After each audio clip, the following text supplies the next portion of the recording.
आज की इस वीडियो में बात करेंगे कक्षा 9 विषय विज्ञान मूल्यांकन कार्यपत्रक 10। आज की तिथि 29/11/2021। विद्यार्थी का नाम, कक्षाध्यापक का नाम। विद्यार्थी अपना नाम यहाँ लिखेंगे और कक्षाध्यापक का नाम यहाँ लिखेंगे। कार्यपत्र को पढ़ते हैं। कहता है निम्नलिखित प्रश्नों के सही विकल्पों के सामने दिए गए गोले को पेन की सहायता से काला कीजिए। जिसके विकल्प सही होंगे, जिसका आंसर सही होंगे, उसको आपको ये गोला जो लगा हुआ है इसको आपको काला करना है यहाँ पे। ठीक है, इस तरीके से आपको काला करना है। चलिए क्वेश्चन में पहला पढ़ते हैं। पहला क्वेश्चन क्या कहता है? प्रश्न पहला कहता है कि प्लाज्मा झिल्ली किस से बनी होती है? ए कहता है लिपिड्स और प्रोटीन, बी कहता है सेलुलोज और लिपिड्स, सी कहता है सेलुलोज और प्रोटीन, डी कहता है प्रोटीन और स्टार्च। इसका करेक्ट आंसर आपका ए। इसका करेक्ट आंसर आपका ए, लिपिड्स और प्रोटीन से बना रहता है जी। प्रश्न दूसरा कहता है पादप कोशिका को अल्प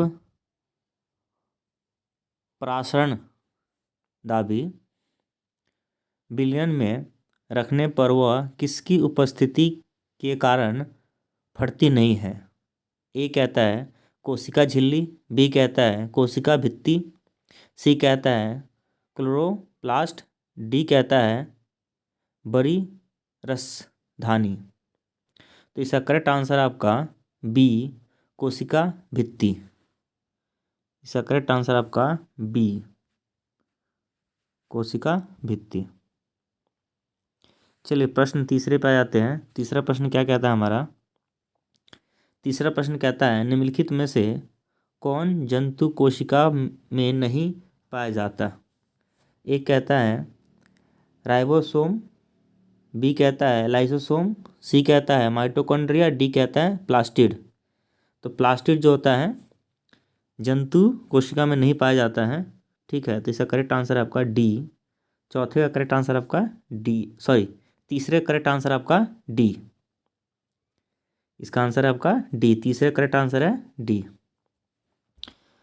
प्रश्न चौथे पे आ जाते हैं। चौथा कहता है रसधानी की कोशिका झिल्ली कहलाती है? ए प्लाज्मा लेमा, बी टोनोप्लास्ट, सी कोशिका भित्ति, डी उपरोक्त में कोई नहीं। इसका करेक्ट आंसर आपका बी, टोनोप्लास्ट। करेक्ट आंसर आपका बी, चौथे का करेक्ट आंसर है बी, टोनोप्लास्ट। पांचवा प्रश्न आते हैं। पांचवा प्रश्न कहता है गलत कथन को पहचानिए। कथन इसमें कुछ गलत है, पहचाना।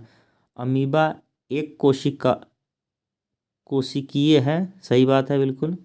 एटीपी का निर्माण माइटोकॉन्ड्रिया में होता है, सही है। डीएनए केवल केंद्रक में उपस्थित होता है, ये बात गलत है। सी वाला बात जो है गलत है, बाकी सारे सही है। बड़ी रसधानियाँ पादप कोशिका में होती, हाँ तो ये बात सही है।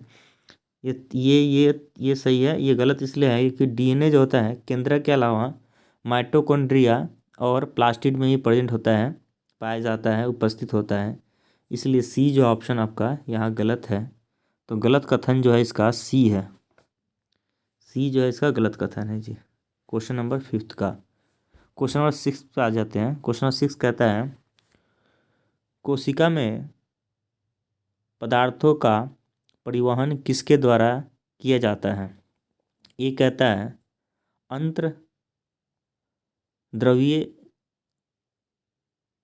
जालिका, बी कहता है गोल्जी उपकरण, सी कहता है आपका माइटोकॉन्ड्रिया, डी कहता है लाइसोसोम।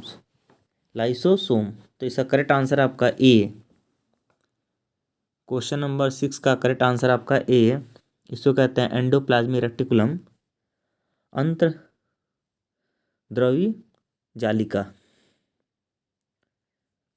ठीक है, इसका करेक्ट आंसर आपका ए। क्वेश्चन नंबर 7 पे आ जाते हैं। क्वेश्चन नंबर 7 क्या कहता है? वह कोशिकांग जिसे कोशिका की आत्मघाती थैली के रूप में जाना जाता है। एक कहता है माइटोकॉन्ड्रिया, बी कहता है प्लास्टिड, सी कहता है गोल्जी उपकरण और डी कहता है लाइसोसोम। तो इसका करेक्ट आंसर आपका डी, लाइसोसोम। करेक्ट आंसर आपका डी। क्वेश्चन नंबर 8 की तरफ आते हैं।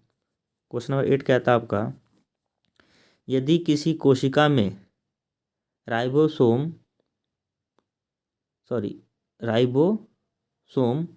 खत्म कर दिए जाए तो ऐसी कोशिका क्या नहीं कर पाएगी?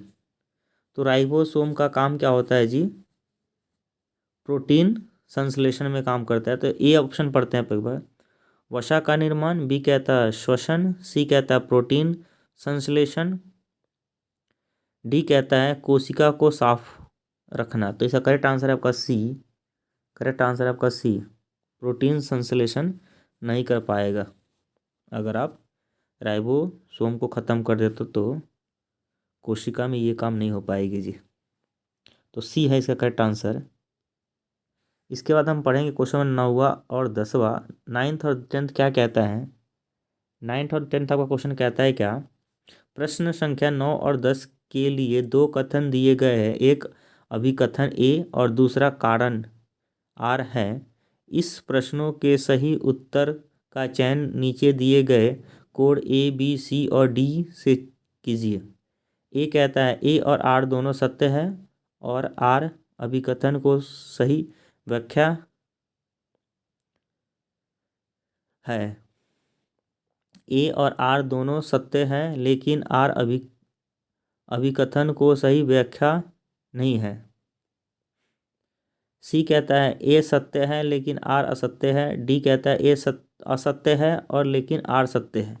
पहला हम क्वेश्चन नंबर 9 पढ़ते हैं। इसमें 9th कथन कहता है आपका, क्या कहता है कि अभिकथन ए प्लाज्मा झिल्ली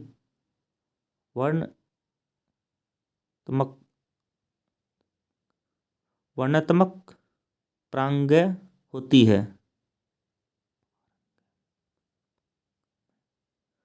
परांगमय होती है मतलब कहता है क्या है ये? कारक कहता है कि प्लाज्मा झिल्ली केवल कुछ ही पदार्थों को कोशिका के अंदर बाहर आने जाने देती है। तो सही बात है। इसको एसपीएम सेमी परमिएबल मेम्ब्रेन कहते हैं ना। प्लाज्मा मेम्ब्रेन को हम क्या कहते हैं? सेमी परमिएबल मेम्ब्रेन कहते हैं, परमिएबल मेम्ब्रेन। और कुछ ही पदार्थों को अंदर बाहर आने जाने देती है। तो ये भी बात सही है और इसका रीजन भी सही समझाया गया है। तो इसका करेक्ट आंसर होगा आपका ए, क्योंकि कथन भी सही है, सॉरी अभी कथन भी सही है, उसका कारण जो है वो भी अच्छे से समझाया गया। तो इसका करेक्ट आंसर होगा ए। क्वेश्चन नंबर 9 हो गया। 10th पढ़ते हैं अब। अभिकथन कहता है कि कोशिका सजीवों की संरचनात्मक एवं क्रियात्मक इकाई है। कारक कहता है कारण कोशिका सजीवों में सभी जैविक क्रियाएं और संरचना प्रदान करती है। तो ये भी बात सही है और ये भी इसका रीजन सही समझाया हुआ है। तो इसका भी करेक्ट आंसर होगा आपका ए, क्योंकि एसर्शन भी सही है और इसका रीजन भी सही है। अभिकथन और अभिकथन को जो व्याख्या करने वाला रीजन है वो भी सही है कारण। तो इस तरीके से आपका असेसमेंट वर्कशीट जो है कंप्लीट होता है।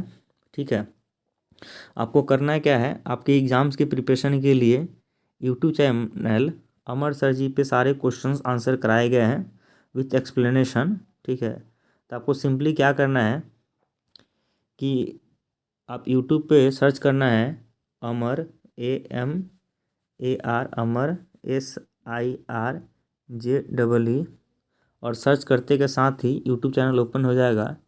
वहाँ आपको जो भी आपके एग्ज़ाम्स हैं साइंस से रिलेटेड बहुत सारे वीडियोस बने हुए हैं। आप वहाँ के प्लेलिस्ट में जाके, वीडियो सेक्शन के बाद प्लेलिस्ट होता है, उसमें क्लास 9 का जो सेक्शन होगा वहाँ से जाके आप सारे जितने भी MCQ हैं हर एक चैप्टर के प्रैक्टिस कर लो।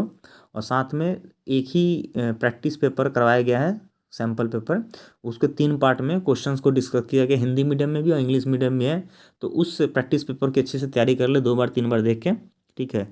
आपके एग्ज़ाम्स में अच्छे नंबर आ जाएंगे। वीडियो देखने के लिए धन्यवाद। प्लीज़ चैनल को सब्सक्राइब कर लें, लाइक शेयर ज़रूर करें। धन्यवाद।